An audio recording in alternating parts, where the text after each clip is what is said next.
menjadi seorang koruptor sebagai pertanggungjawaban moral. Saya mau minta klarifikasi, ini tanggung jawab siapa? Bapak malu nggak sih? Apakah saya dengar permintaan maaf yang benar? Orang-orang menjadi korban. Untuk apa kita berkumpul di sini? Untuk apa? Untuk apa? Yang keras. Untuk apa? Untuk apa?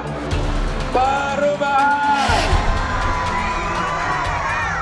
Bapak Ibu, terima kasih. 1 pupuk, 2 pasar, 3 air. Mas Canut ya. 3 air mulai ya. Sipon kata amat banyak ya.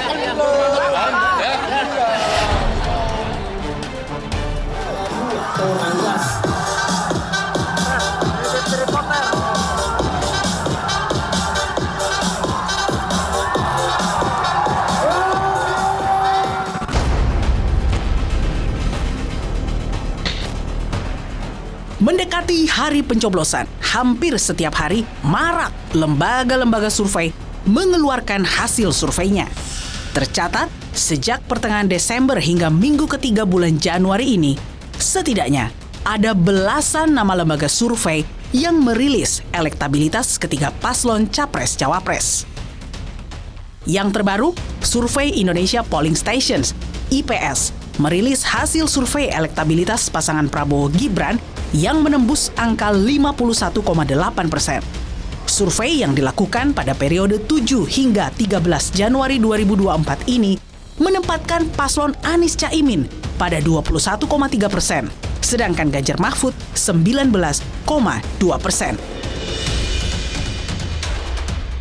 Sehari sebelumnya, Lembaga Survei dan Polling Indonesia, SPIN, juga sudah menempatkan elektabilitas pasangan Prabowo-Gibran di kisaran 50,9%. Nah ini rekan-rekan media ya, kita tanyakan seandainya pemilu serentak dilaksanakan hari ini, siapa dari 3 calon presiden berikut ini yang Anda pilih. Jadi ini elektabilitas ya, rekan-rekan media ya, dari pasangan calon. Prabowo-Gibran itu per hari ini ya, ketika survei ini dilakukan, itu sekarang sudah mencapai 50,9%. Bisa dibayangkan nih rekan-rekan media ya, kurang 0,1% lagi sudah 50 plus 1, bisa 1 putaran ini. Lalu, bagaimana dengan hasil survei lembaga yang lain?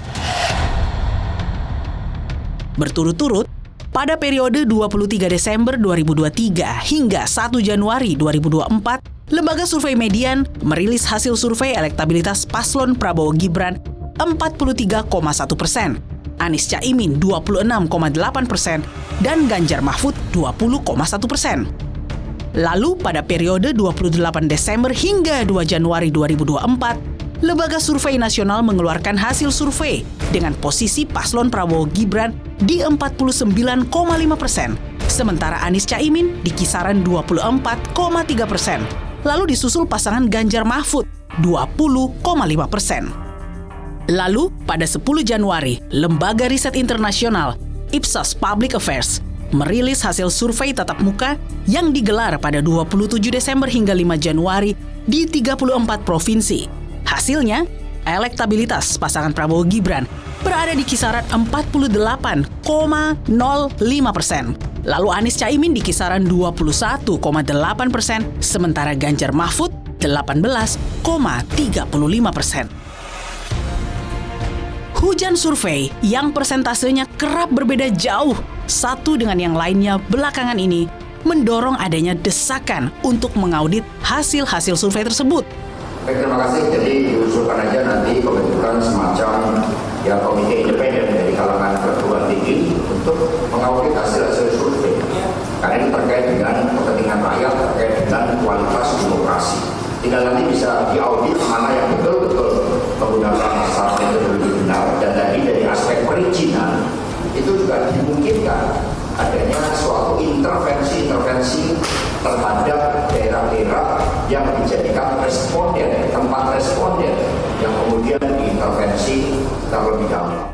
Oh silahkan mas, silahkan membentuk komite independen, kalau perlu panggil dari Amerika atau dari PBB, nggak apa-apa. Panggil ada ahli dari Amerika, dari PBB, dari Harvard atau dari mana atau untuk ini, kita malah seneng. Yang namanya survei itu adalah diagnosa, ibarat penyakit ya. Kalau penyakitnya itu sembuh, bagus ya alhamdulillah. Kalau hasilnya bagus, kalau memang hasilnya kurang bagus ya tinggal kita perbaiki kesehatan kita gitu. Jangan kemudian menyalahkan dokternya begitu. Ibarat survei kan ibaratnya kayak dokter begitu. Masa kemudian dokternya mau diaudit? Hasil survei aneka lembaga riset yang tiba-tiba bermunculan jelang hari pencoblosan patut dipertanyakan keakuratan metode dan kredibilitas lembaganya. Ini demi hasil Pilpres yang berintegritas.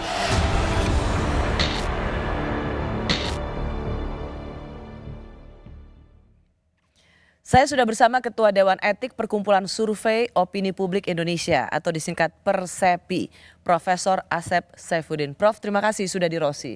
Prof, Persepi ini kan sebuah organisasi profesi yang membawahi para peneliti atau dari lembaga survei atau para pollster. Pertanyaan awal saya seperti judul kita, begitu banyak survei yang bermunculan di Pilpres ini, mana yang benar sih? Ya pertama banyaknya survei yang bermunculan itu karena musim hujan udah ada aja, musim politik ya, Pilpres ini kan sebagai penanda. Ya, survei-survei juga ingin tahu ada demand dan juga ada yang ingin juga dari pasangan. Jadi gayung bersambut. Jadi saya pikir kalau munculnya sih normal lah.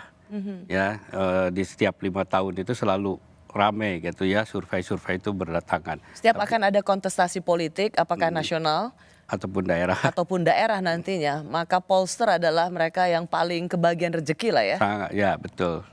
Tapi tentunya dari situ normal terjadi limpahan rezeki kan. Tapi yang di bawah Persepi kita tidak bisa melarang mereka bersurvei, tetapi harus memegang etika bersurvei. Kode etiknya punya kita. Ya, pertama bahwa polling pendapat itu kan untuk mencari fakta kebenaran. Jadi yang tidak bisa dipermainkan kebenaran itu oleh metodologi yang salah. Nah, metodologi yang itu yang bisa dijamin oleh Persepi. Sebagai organisasi profesi bahwa lembaga-lembaga survei di bawah Persepi itu tidak akan main-main dengan metodologi. Tidak boleh main-main dengan metodologi. Karena di Persepi ditekankan sekali tentang integritas lembaga. Dan integritas itu dijaga nantinya oleh metodologi. Nah, metodologinya harus benar. Sebelum survei kita harus menjaga itu. Dan insya Allah dari Persepi sih semuanya melakukan itu. Selama ini Prof sebagai Ketua Dewan Etik Persepi ini, apa tugasnya Dewan Etik di Persepi ini apa? Nyemprit yang salah, memantau lembaga-lembaga survei yang ngaco atau apa? Ya, pertama memberikan penyadaran tentang pentingnya survei yang benar. Ya, dari segi metodologi dan integritas lembaga. Yang kedua, Dewan Etik selalu mengadakan metodologi baru di dalam survei. Ya. Kalau memang terjadi suatu kecurigaan, kita berhak untuk menanyakan proses dari survei itu. Oke, apa parameternya sehingga lembaga survei itu melakukan penelitian atau mengeluarkan hasil survei yang mencurigakan? Kalau dari kami itu parameternya dari metodologi. Ya, apakah benar metodologi yang dibuat oleh lembaga survei itu. Dengan asumsi lembaga yang ada di bawah Persepi itu sudah kredibel ya. Artinya lembaga yang sah yang memang kita teliti banget sehingga dia masuk ke anggota Persepi.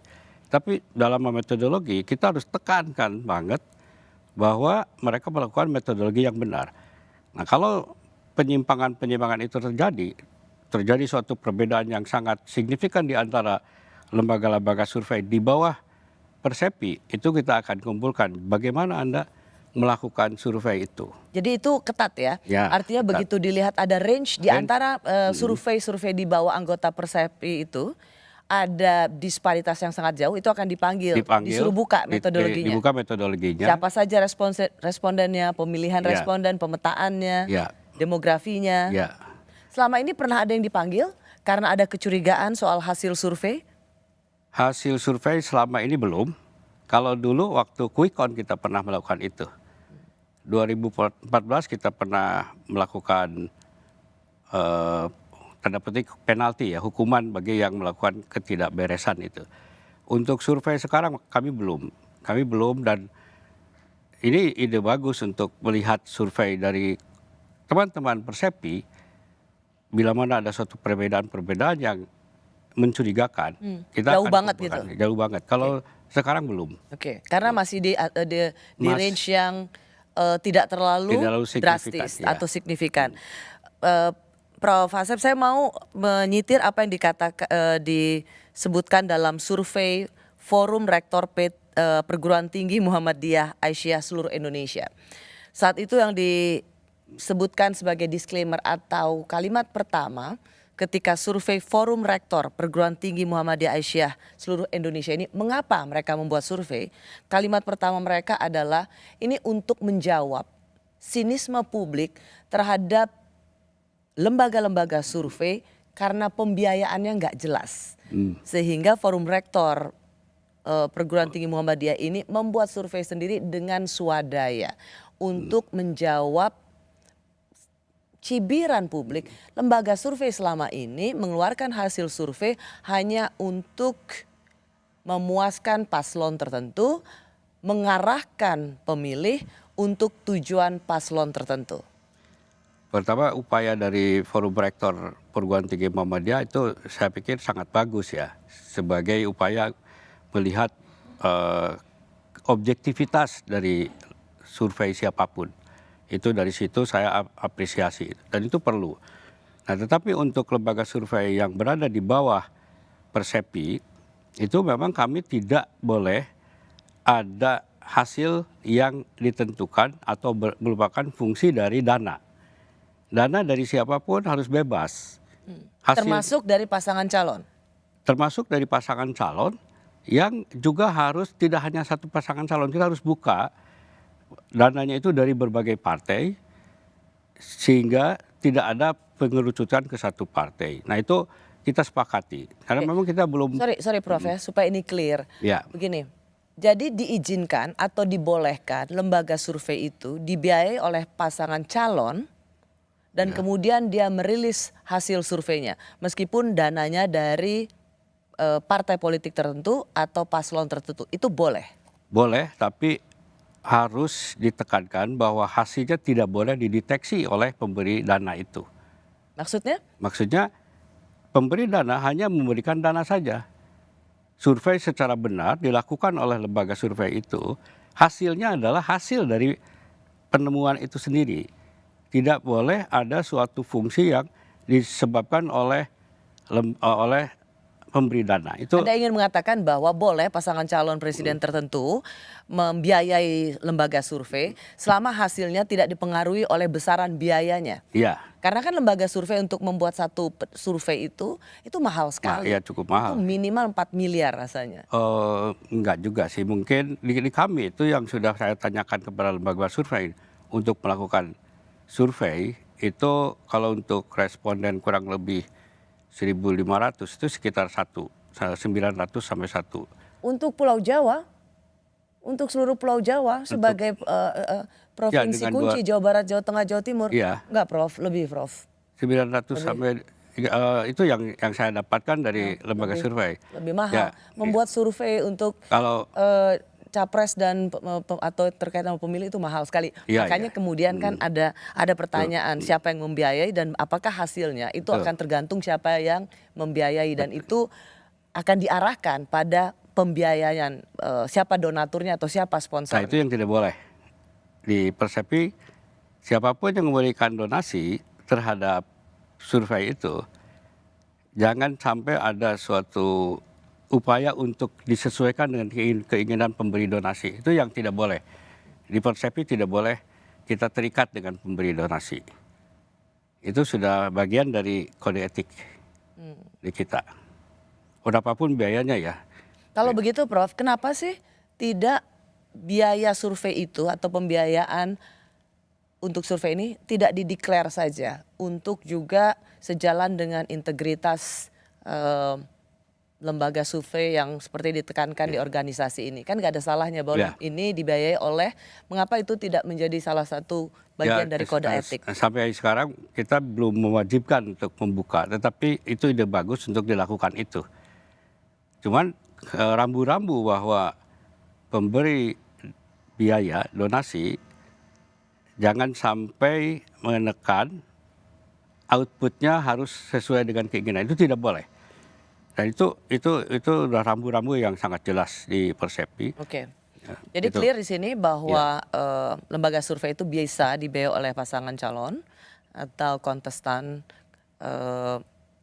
dalam pemilu, tetapi memang tidak boleh hasilnya itu harus bebas sesuai dengan harapan yang membayar atau bohirnya. Baik. Naik turun elektabilitas capres-cawapres terlihat dari berbagai survei, termasuk hasil survei indikator pada hari Kamis ini. Apa yang terjadi dan seperti apa perubahan-perubahannya? Saya masih bersama Ketua Dewan Etik Persatuan Survei Opini Publik Indonesia atau yang disingkat Persepi, yang juga Rektor Universitas Al-Azhar Indonesia, Profesor Asep Saifuddin. Prof. Asep, hari ini saya tahu Prof. Asep juga menjadi salah satu panelis dalam rilis yang dikeluarkan oleh indikator. Di situ Profesor Burhanuddin juga melihat elektabilitas hari ini berdasarkan potret dari mulai 30 Desember sampai dengan 6 Januari 2024. Kita lihat sama-sama di layar ini. Kalau kita lihat elektabilitas paslon nomor 2 yaitu Pak Prabowo dan Gibran itu 45,79%. Lalu ada paslon 01 Pak Anies dan Caimin 25,47% dan Pak Ganjar dan Prof Mahfud paslon nomor 03 di 22,96%. Anda mendengar langsung presentasi itu. Saya mau dengar dulu sebagai seorang guru besar ilmu statistik. Apa yang Anda lihat dari presentasi survei ini? Ya, pertama kalau kredibilitas indikator sudah oke, karena dia di bawah Persepi dan sudah mengetahui metodologi itu. Itu pertama. Adapun hasil, kalau saya ingin memberikan pendapat itu tidak ada istilah menang atau kalah. Ya kalau dikatakan unggul boleh ya. Tapi hasil itu unggul di 02 tidak berarti menang 02. Itu perlu. Karena keunggulan itu baru sementara. Itu satu. Yang kedua dan kata unggul itu dibandingkan ya. Dibandingkan dengan yang 1-2 tapi tidak ada istilah menang kalah. Yang kedua adalah indikator melakukan survei kan sudah berulang-ulang. Jadi angkanya juga sudah kelihatan. Memang di awal-awal pernah naik turun, tapi sekarang ini kan sudah relatif stagnan. Nah itu stagnasi itu juga suatu indikator yang perlu kita kaji. Jadi dalam hal ini para pemilih mungkin sudah di situ situasinya. Tidak lagi ada suatu lonjakan yang mungkin turun banget atau naik banget ya. Oke.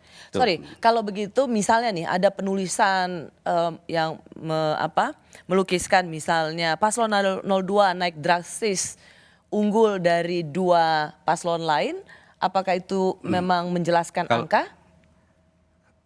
Kalau dilihat dari nilai unggul, kalau naik drastis atau itu adalah terjemahan.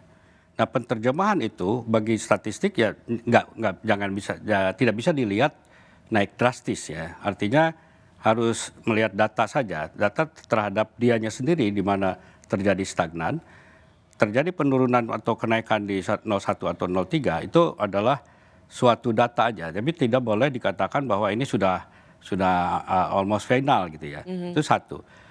Maksudnya jadi tidak bisa dikatakan naik drastis hanya karena melihat ada kenaikan di antara misalnya saingannya, karena tetap harus dilihat tren dirinya sendiri. Tren dirinya sendiri. Ya, Oke. ya. Itu perlu itu. Kalau kita coba lihat hasil temuan dari survei indikator hari Kamis ini, kita akan lihat tren elektabilitas Capres-Cawapres survei indikator.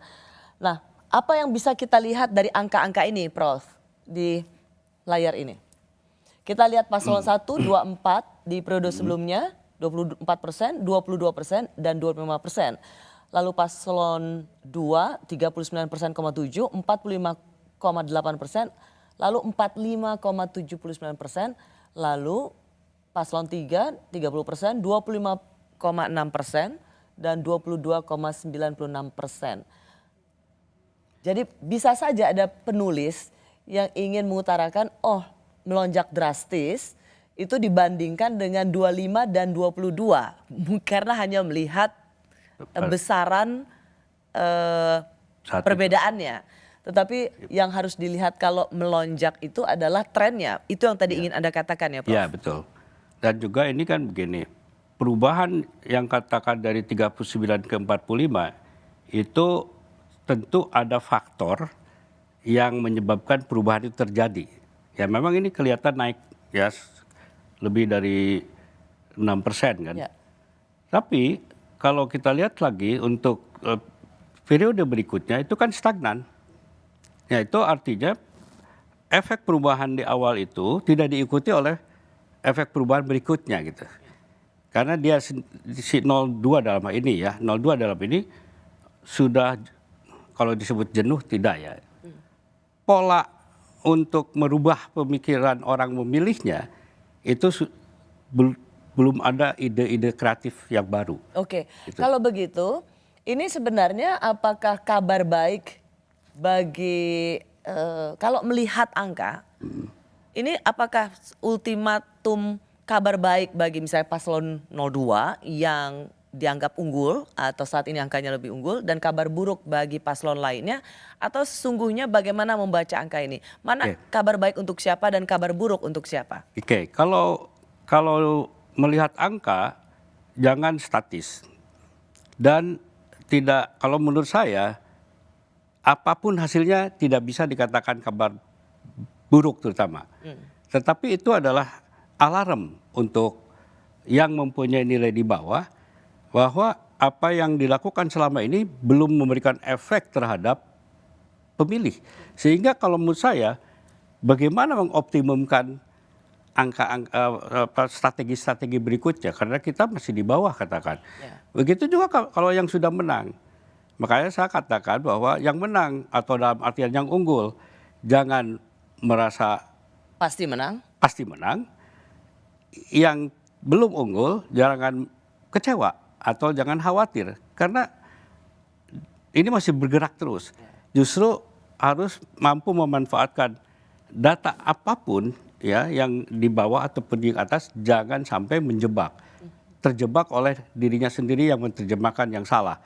Justru kalau nilai ini di bawah, mereka harus mengoptimalkan strategi-strategi baru agar bisa meningkat. Karena hasil survei ini bukanlah final. Bukan. Dan ini kalau istilahnya di dalam statistika itu ada yang sebut dengan moving average. Jadi si nilai rataan itu berubah-ubah. Ya. Nilai rataan 45, 39 itu berubah. Prof, ini pertanyaan saya tapi tidak usah dijawab dulu. Pernah nggak survei salah?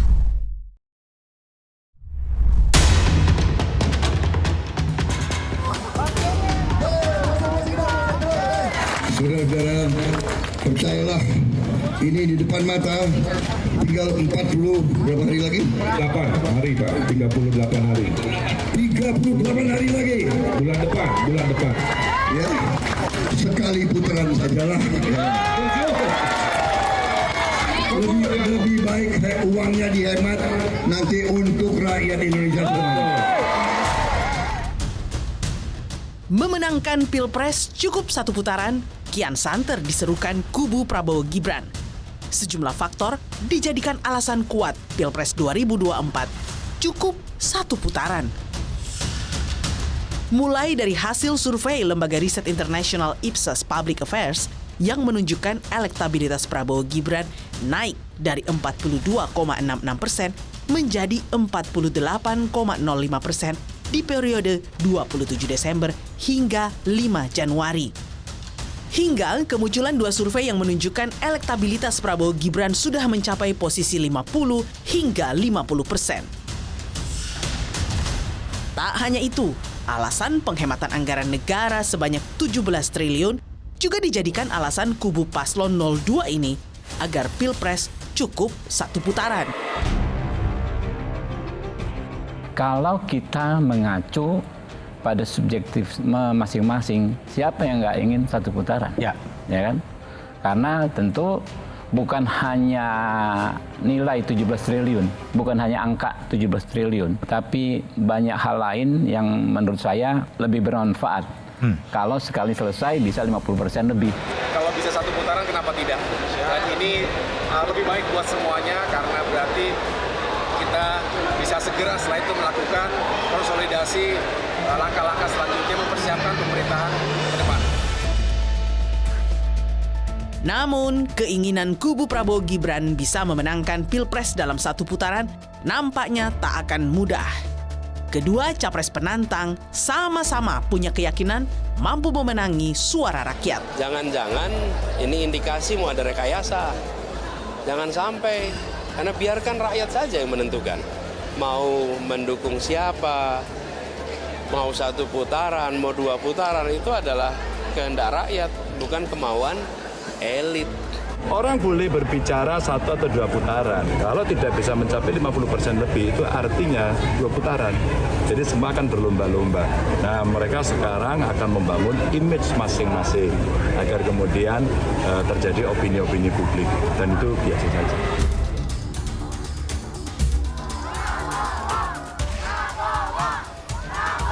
Di sisi lain, hitung-hitungan kubu Prabowo Gibran bisa memenangkan Pilpres hanya satu putaran dinilai sangat sulit, mengingat masih tingginya persentase pemilih cair atau swing voters.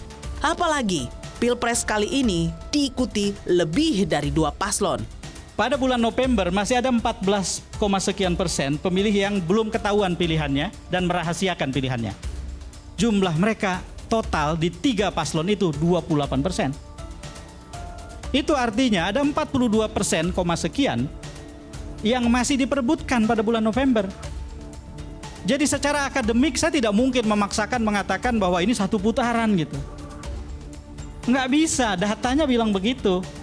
Saya harus bersetia pada data, bukan bersetia pada tuan saya.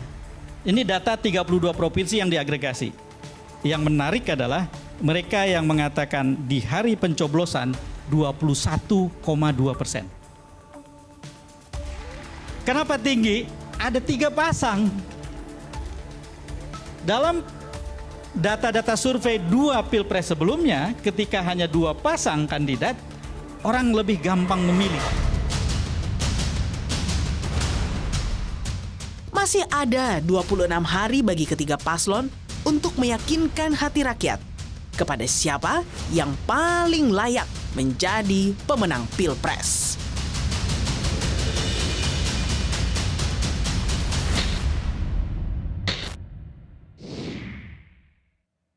Saya masih bersama Ketua Dewan Etik Perkumpulan Survei Opini Publik Indonesia atau yang disingkat Persepi.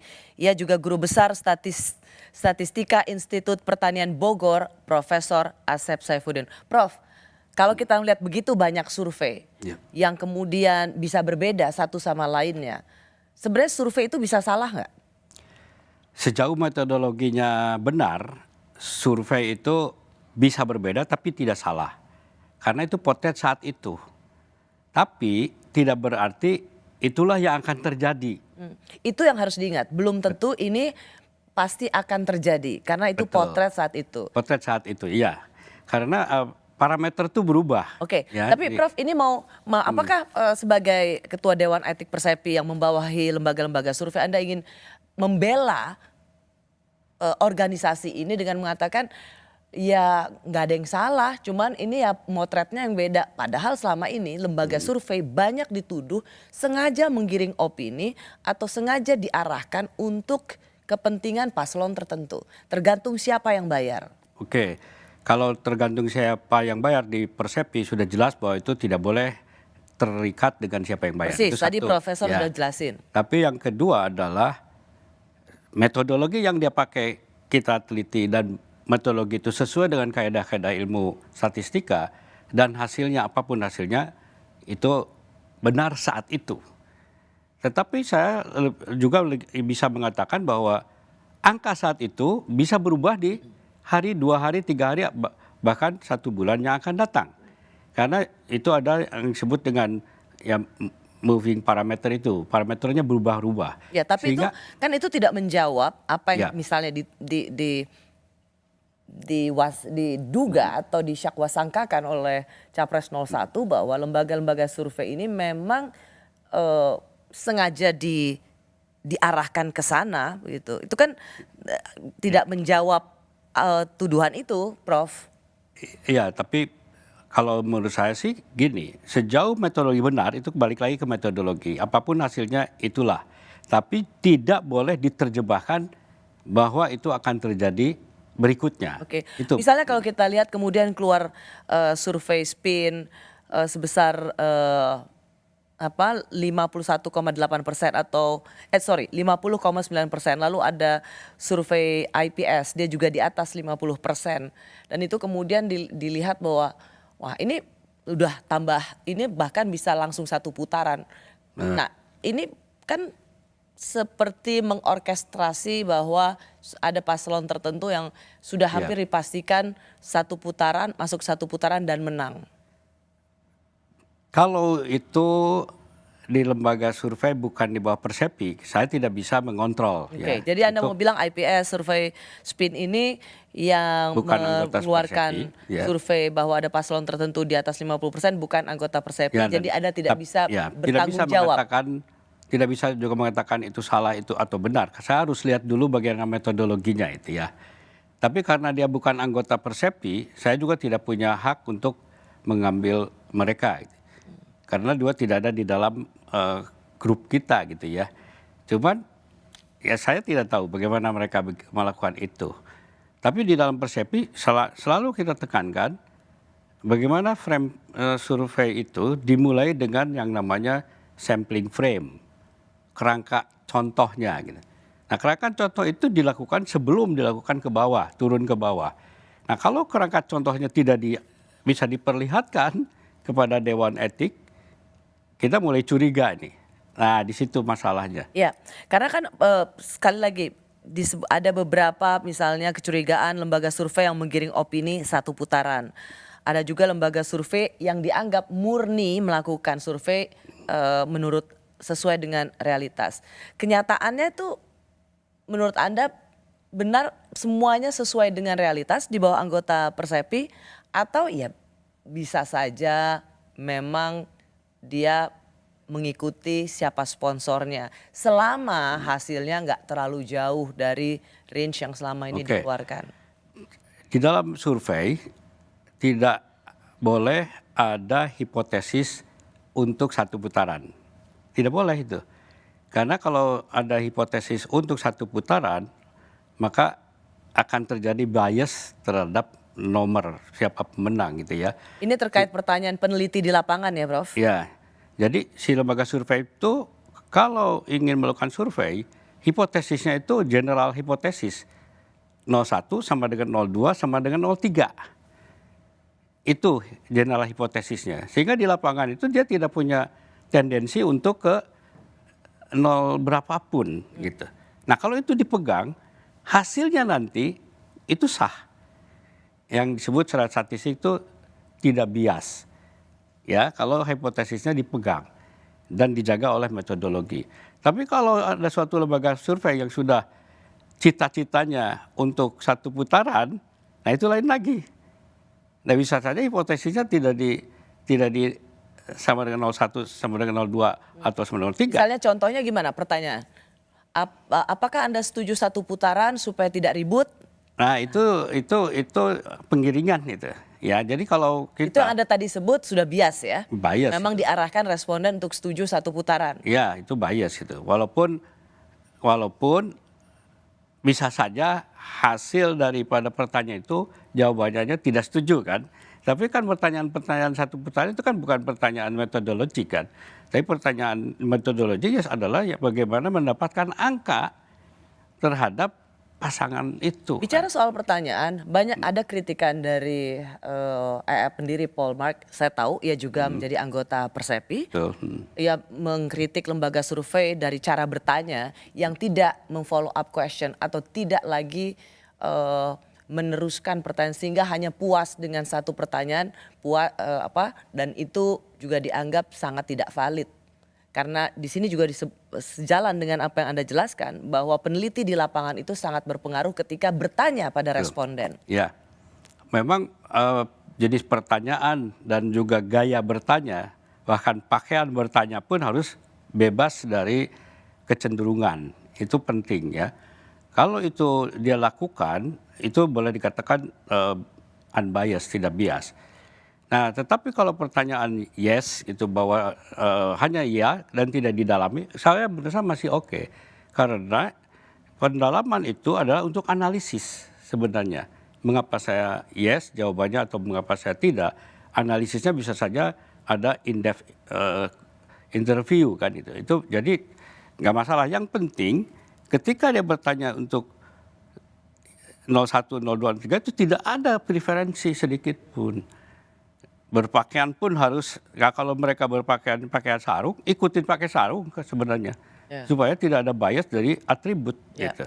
Jadi bias itu harus dihilangkan dari sejak awal mereka berada di lapangan bertemu dengan responden sampai bagaimana mereka mengolah data. Sehingga hasil yang keluar itu adalah murni fakta.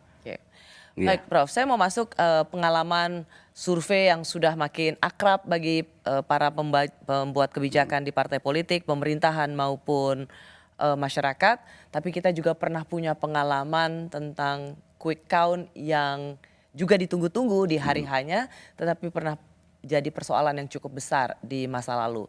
Seperti apa quick count nanti di 2024 atau 14 Februari nanti, apakah bisa sangat aktual atau terjadi lagi seperti 2014? Pada kesempatan ini kita semuanya patut bersyukur bahwa berdasarkan pengumuman quick count sampai saat ini menunjukkan bahwa Jokowi JK pada titik penghitungan adalah menang. Saya kira sekarang saatnya kita semuanya untuk mengawal hasil rekapitulasi baik di KPUD maupun di KPU. Baru saja kami dari Koalisi Merah Putih memantau dan mengumpulkan keterangan-keterangan yang masuk dari quick count berbagai lembaga survei dan dari lembaga survei yang kami gunakan sebagai acuan. Kita bersyukur bahwa dari semua keterangan yang masuk menunjukkan bahwa kami pasangan nomor 1 Prabowo Hatta mendapat dukungan dan mandat dari rakyat Indonesia.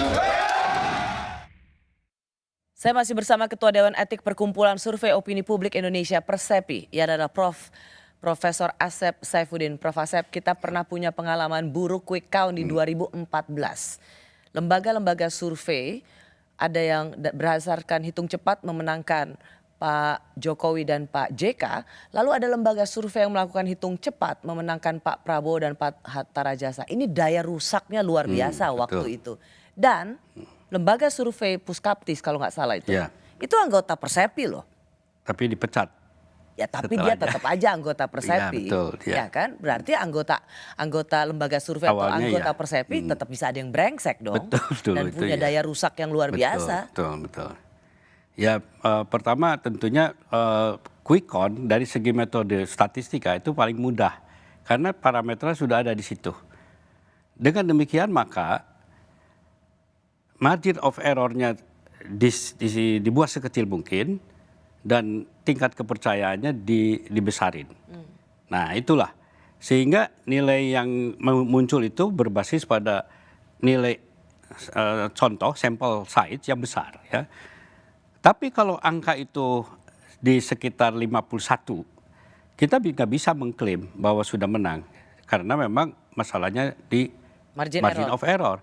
Sehingga klaim pemenangan dengan di dalam margin of error itu tidak bisa diangkat. Oke, sorry, Ya. satu-satu, Ya. Prof.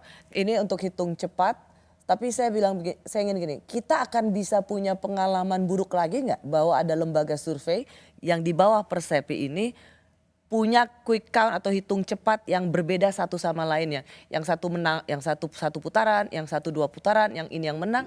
Atau Anda bisa memberikan kepastian, ini udah benar semua nih, lembaga surveinya udah kredibel semua, metodologinya udah bagus-bagus semua.